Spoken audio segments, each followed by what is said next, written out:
semuanya, kita lanjut lagi. Saya sangat tertarik memang. Kalau di zaman dahulu kan kita sering kalau nonton film-film itu ada ini Pak, pusaka itu dia bisa terbang sendiri. Dan juga untuk teman-teman yang pernah, ini ada salah satu tamu juga di tempat saya juga, dia bilang dari Kalimantan itu ada katanya Mando itu dia bisa terbang sendiri. Nah, apakah hal seperti itu tuh memang ada Pak? Ya ono nanggone Nusantara kita terutama Jawa ya, terutama Jawa. Jawa itu kategori aktivitas spiritual tertinggi nek mau mengakui. Kalau mau mengakui ya. Jadi Jawa, Kalimantan, Sulawesi, Sumatera, terus Lombok sampai Papua itu sangat memungkinkan sekali itu terjadi. Karena produk masa lalu, budaya mereka itu bukan hanya budaya lahiriah physically saja. Bukan hanya sekedar itu tarian, bukan hanya sekedar itu bela diri pencaan biasa atau apa, bukan. Tapi ada sisi spiritualnya yang lebih dominan di sana. Itu ekspresi jiwa dari pelaku-pelaku tertentu ini di satu wilayah yang memang mereka dipilih untuk itu. Nah, dalam komposisi ini kayak satu misal, kenapa kok senjata yang sekarang itu gagangnya pakai kayu? Contoh misal itu ya, gagang kayu itu untuk menghambat frekuensi gelombang energinya benda ini tidak membuat orangnya keracunan gampangan, enggak nggawe overload. Karena ada benda-benda sing contoh misal ngene, benda sing tahu digawe bacok wong nek sampean sekarang pegang, rasanya kan gak enak, Pak. Begitu. Apa mana ini benda yang pernah digawe perang sing mata ini wis ratusan orang. Itu kan rasanya gak enak. Kemudian kita bawa ke orang. Nek saiki kan wong wis iso nyuci dhewe, suruhan ngono iso nyuci dhewe, iso bersani dhewe. Kalau dulu kan kita pasrahkan ke orang-orang tua ya. Nah, orang-orang tua yang bijaksana mesti nyaranin, "Pak, tolong ini gantiin gagangnya dengan kayu ini. Gantiin gagangnya dengan kayu ini, mbok kayu cendono, kayu po mangga kan monggo kan ngono kan." Anu mareng nek kayu sono ngaliyo kan ngono. Dadi supaya ngeredam power yang ada di bilah senjata ini, itu baru iku. Iki durung turunan lagi, menurun lagi ono. Senjata yang dibikin ini kan powernya besar. Supaya nggak mengganggu orangnya, tidak mempengaruhi orangnya. Iya.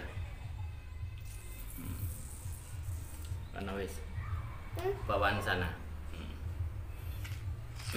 Ayah tak ngobrol sama Om Tony ya. Oke. Nah, akhirnya para empu-empu terdahulu wis gak ono ngono. Ganti anake kemampuannya pun juga terbatas, menurun. Akhirnya untuk mendapatkan power besar tidak lagi mengandalkan ilmu metalurgi. Ngono.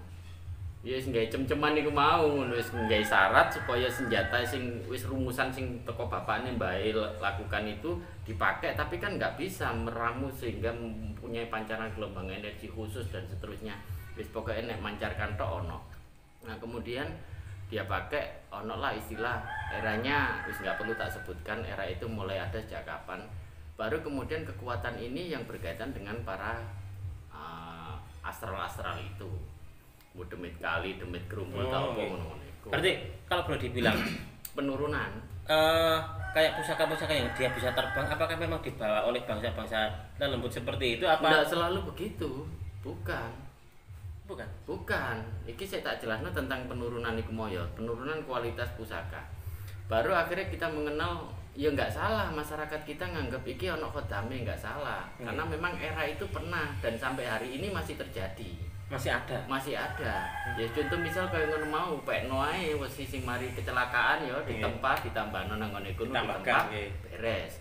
Atau jopono ae lemahe kuburan wong gantung diri ta wong sing kecelakaan ta wong sing apa sing sambar beldek lah ngono bahasane. Nah, seperti itu. Akhirnya yang hadir kan senjata ini punya tua, tapi tuanya teko astral. Bukan tua dari komposisi metalurginya. Oh, gitu. Iya. Beda re. Coba deh, sampean kok akan menemui nek wis keliling ya akan menemui benda ini betul-betul tuanya dari apa? Frekuensi gelombang ini memancar dari ilmu metalurginya atau dari sari tem itu. Yang dari sisi astral ini yo ngono. Nah, kebijaksanaan para pencuci keris ya waktu itu mesti nyaranin Mas ganti niki warangkoe apa ikune nggawe apa jenenge nggawe sono kayu tertentu kayu gitu. tertentu Itu untuk yang zaman dulu. Kalau sekarang mungkin saiki kan gak wis pokoke kayune apik basono bae iku digawe kan ngono kok digawe tulang dan seterusnya lho ya le mendem ngono karena dulu itu ada hitungannya sendiri. Wong Jawa ku apa sing gak masuk akal ngono. Angel-angel ngono senjata iki kok panas ae ngono. Mas, tolong iki gantiin warangkoe karo gagange teko kayu sono. Lah nek sono ya jenenge sono ngaliyo kan ngono gampangane kan ngono. Ya wis dadi tawar senjatanya. oh gitu. Kan ngono. Itu enggak perlu seremonial sing aneh-aneh, cukup ngene. Utawa kok buntelan kae niki ya. Gitu. Kok sik ribet ae ngono aja dibungkus kain putih, kayak ana batik beres. Oh gitu. Nah, nek caraku kan batik ngono, masih frekuensinya liar bar biasane ngono. Frekuensi gelombangnya itu liar dan sangat besar mempengaruhi lingkungan dan seterusnya. Ya tak bungkus kain batik nih rem. Batik nggih. Tak kei kain kuning mancare lebih keponangan wong kok nek omahku gelek murup kan ngono gampang. Ayo balik lagi, Pak. Seperti itu. Nah, ketika kita menemui fenomena mandau terbang, keris terbang, golok terbang, tumbak terbang, itu bukan hal sing aneh. Pertanyaannya coba diingat, masyarakat Jawa itu Jawa besar ya, Nusantara kita. Itu punya genetik luar biasa. Gitu. Ya kebetulan aku pelatih di bidang karakter spiritual ya. Jadi nang ngene niku ya rada ahli-ahli didik nang ngene frekuensi gelombang energi. Wis rekor muri, rekor retreat kan ono lumayan kena kayak pengabsahan. Artinya begini, saya pernah melatih sampai Singapura, sampai Filipina, Australia dan seterusnya. Gen terbaik Indonesia. Gitu. Karena di dalam proses pelatihan itu orang-orang yang mampu menjangkau di grade AB ini rata-rata ketika ditanya, meskipun mereka tinggal di Filipina, ketika ditanya aslimu ndi? Aslimu mana? Oh asliku Filipina, bapakku teko Singapura atau apa. Nanti ujug-ujugnya mbae nek gak teko Jawa Tengah, nek gak teko Jawa, Sumatera atau Kalimantan. Dari Nusantara. Selalu begitu. Oh gitu. Iya. Karena dalam kamusku ini pola yang kita terapkan itu berkaitan dengan genetik. Nah, ini kok mengacu kenapa kok dipegang orang tertentu itu menyala atau enggak, itu faktor gen. Gen itu punya rekaman. Oh gitu. Nek basa Jawa kan nasab ngono. Nasab. Dadi garis darah. Oh gitu. Apa itu satu keluarga itu nanti nek megang benda itu semuanya cocok? Enggak selalu. Kepeduliannya padha enggak karo mbae, ngono lho gampangane. Gen dominannya iki mbae sing ndi kan ngono lho gampangane. Oh, mbae sing iki, oh buyut sing iki kan ngono. Nah, salah satunya kan mesti berbeda. Makanya ana ucapan nek karo wong tuane kene utawa mbae kene, bocah iki kaya buyute ngono. Oh iya. Kok gak kabeh duwe anak papat ngono mesti situ sing disebutno iki kaya mbahe sing iko iki sing kaya mbahe sing iko kan ngono. Nah, ketika berhadapan dengan benda yang pernah dipegang oleh ini karena kita pecinta produk leluhur bahasanya, kita simpen keluarga kita nyimpen benda-benda itu untuk menghormati leluhurnya. Lho, ini nanti diberikan pada orang yang ya sing kemiripannya sama. Dikekno sinang kene mesti iki kok mencak-mencak. Ora cocok Mas, iki wis sampean gowo ae ngono. Aku sing iki kaya eruwe damai. Ya gowo ndek nang nggon aku ya gak ono manfaate bareng. Gitu nggih. Iya seperti itu. Nah, baru kemudian menyangkut nang ngene benda terbang ya, kayak kereta terbang. Sampeyan pernah dengar enggak ono benda datang dhewe nang rumahmu? Pernah dengar. Pernah dengar toh? Pernah dengar. Lah ya wis iku. Dadi ada hal yang mungkin dirasionalkan itu nggak mungkin. Nggak mungkin kita punya pasangannya ya. Nggak mungkin ya. Kayak aku ketika habis nemu kujang kecil terus akhirnya dapatin kujang gede. Dalam kamus sih ngono lho. Dia akan menarik frekuensi yang paling dekat ngono lho. Lho apa mungkin ikut teko nang omahe ya sekali-sekali mungkin nggak semua orang punya pengalaman yang seperti itu ya. Tapi yakin nek kita punya kesukaan pada produk pusaka benda masa lalu, insya Allah itu kan terjadi. Gitu ya. Ora ono tumbak iku nang nggone tempat yang nang nggone tempate awake dhewe, mbok kamar, mbok apa dan dalam kapling memori kita gak duwe aku benda ini. Iki kapan teko ya ora ngerti kan ngono. Iya. Dan itu mesti nek gak nang nggone momen-momen khusus atau waktu-waktu khusus, ya wis pokoke tahu-tahu dia ada di situ. Ada di situ. Ternyata pasangannya teko sing yang kita punya. Bisa jadi begitu. Terus maring ngono itu yang pertama. Nggih. Faktor apa sing menyebabkan itu dalam pengetahuan dan keyakinan saya, satu benda ini diciptakan biasanya berpasangan. Iku nek sing untuk benda-benda berkaitan dengan apa yang ngarani? Benda keperajaan, benda-benda sing untuk tumbalan atau untuk jaga wilayah, itu biasanya begitu. Nek keris kayak hanya keris-keris tertentu deh. Keris-keris tertentu nopo sosro bisa jadi kok metu apa neko hijine mungkin nih duwe sing lanang apa sing duwe wedok mesti itu mbanyaki goleki jadi kan begitu. Itu rasional dangkalnya begitu.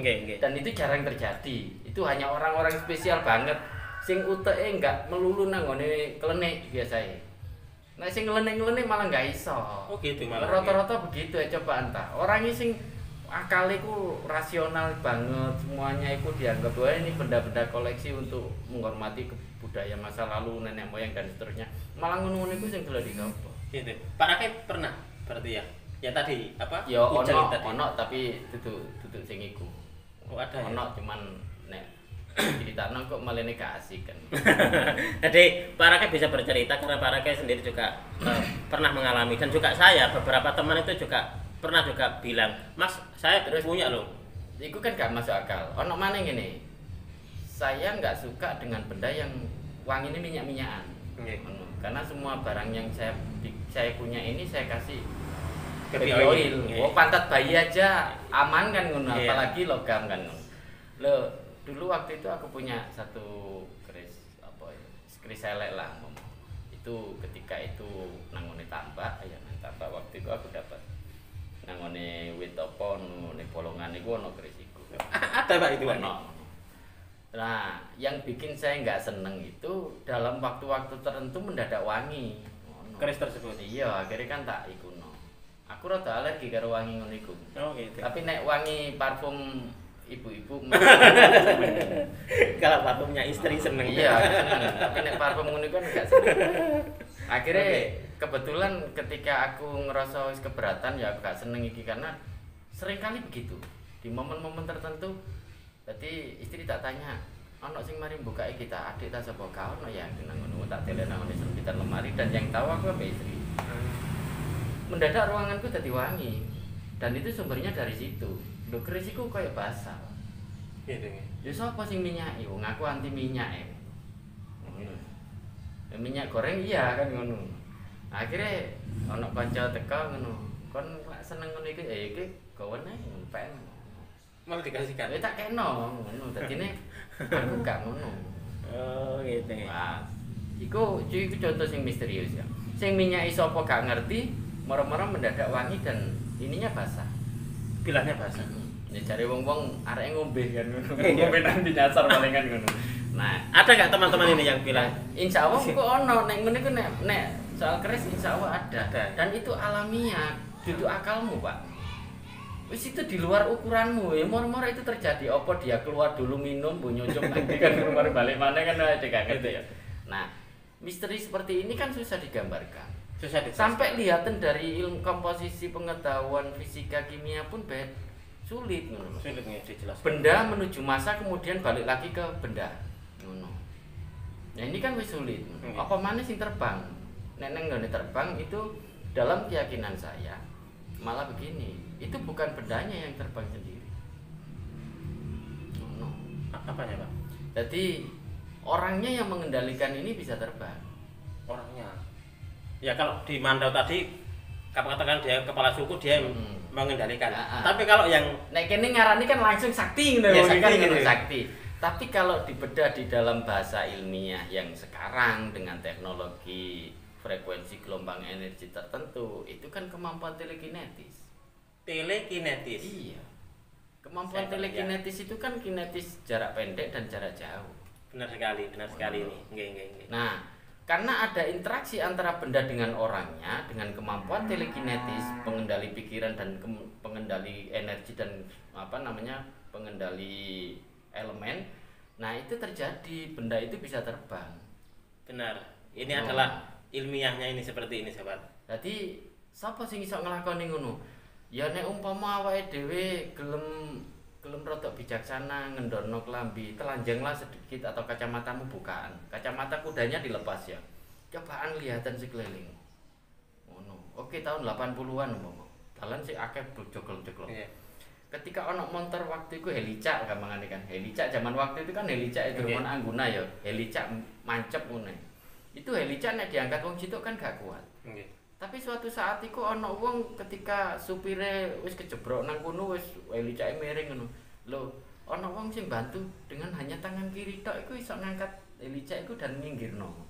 Akale kene kan pedhot iki orang sekuat apa? Nggih. Ngono. Padahal Itu seperti itu. Mari ngono ana maneh ngono kejadian nek waktu itu kan sering banyak terjadi hal semacam itu. Motor iku nek dalam kamus awake dhewe nek delok wah motor iki kok nubruk iki rek ngono. Wis nyelewat-nyelewat jelip ngono ya. Iya. Lah ngono iku ana wong nang ngone pinggir dalan ngono. Dia cuman begini tok ngono. Sret ngono. Lho motor iku enggak sida njukur kali. Nonton nang ngone iku dhewe. Ngono. Seperti itu ya. Itu nek dirasionalkan sekarang itu kemampuan telekinetis. Kemampuan telekinetis adalah Nah, kemampuan yang dimiliki oleh dirinya sendiri karena memang terlatih atau memang itu anugerah secara genetik. Nggih. Ngono. Untuk mempengaruhi sebuah benda. Untuk menggerakkan sebuah benda. Ngono. Itu. Saya pernah juga membaca itu. Telekinetis itu sahabat. Lah, ahli telekinetis itu terbanyak di dunia itu wong Indonesia, cuman sing Indonesia. wong Indonesia rek. Tapi sing digembar-gemborkan wong Rusia, wong Amerika, wong Iya. Jerman dan wong Israel sing wong iso mombul. Cerita nek wong mombole wong Jawa lak nggone sih lek. Iya. Kalau zaman dulu kan Mbak Buyute ono Gatotkaca iso mombol. Seperti itu. Jadi gitu. itu kemampuan telekinetis yang mampu menggerakkan objek benda yang memang sudah bersinergi dengan dia. Oh gitu Bang. Makanya rata-rata nek sekarang andai kata pun masih ada sekali-sekali terjadi itu benda itu memang betul-betul punya koneksi khusus dengan si pemilik. Oh gitu. Kok angger wong iso bikin keris iku ngono. Nek biyen kan keris ngadeg iku sesuatu yang wow banget kan ngono ya. Keris dideleng ini moro ngadeg dhewe seret ngene iku wow banget. Nek saiki wong gak aneh karena banyak triknya kan ngono. Oh nggih. Tentang keseimbangan dan seterusnya. Tapi nek sing keris ngadeg iku kan sing apa jenenge? Keris ngadeg sing umpama sampean gledakno moro ngadeg dhewe, itu rada menarik titik kan ngono. Nek ngadeg di sampean ngene-ngene utawa diganjel karo ikune kan wis gak dadi hal sing aneh. Sudah biasa itu. Nah, ngono ae wong Jawa apa sih sing gak iso diakal? Baru nek saiki nek nang ngene dina keris sampean delek keris iki moro kerise modot dhewe marang ngono dhek ngadeg, marang ngono munyer-munyer itu baru aneh. Lah nek nang ngene kalangan kirinya dianggap iki jengges kan ngono sih. Keris ditokno jepret maro diangkat jret muter-muter maro sret ngono ya iki lak jengges jenenge ngono. Semacam teluh gitu ya. Padahal itu kan enggak begitu, nek kanannya enggak ngono. Tapi kalau kita ngambil garis tengahnya itu ilmu telekinetis jarak jauhnya. Itu adalah ilmu telekinetisnya nih sahabat. Apa bisa dipelajari? Sangat bisa sekali ngono. Sangat bisa sekali ngono lho. Apa wong Jawa sing gak iso karena gennya punya rekaman yang sangat luar biasa. Oke, sangat menarik sekali nih sahabat. Ya contoh misal ngene. Apa udan ngono kene gawe keris macam-macam ngono. Kanggone wong sing seneng keris, sing duwe keris, sing duwe tumbak. Oleh sing gak duwe wis bawang abangnya dincepi beteng dintepno ngarep menawa udane dadi terangan. Ayo akalon lak pedhot awake. Tapi wong nang ngene apa namanya? Di sisi itu kemampuan telekinetis yang belum dijabarkan oleh masyarakat umum.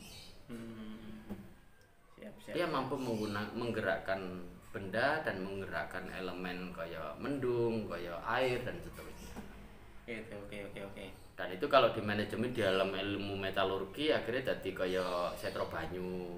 Kita pernah tahu kejadian mungkin beberapa cerita waktu Semeru meletus tahun 9 sekian atau 8 sekian itu ada rumah yang dilewati tok sing liyane entek iku dilewati. Nah ternyata nang ngene omah iku ana pusakae dibuka ternyata keris. Oh iki setro geni, setro banyu dan seterusnya. Bentar. Ini mungkin untuk video selanjutnya nanti akan saya tanya.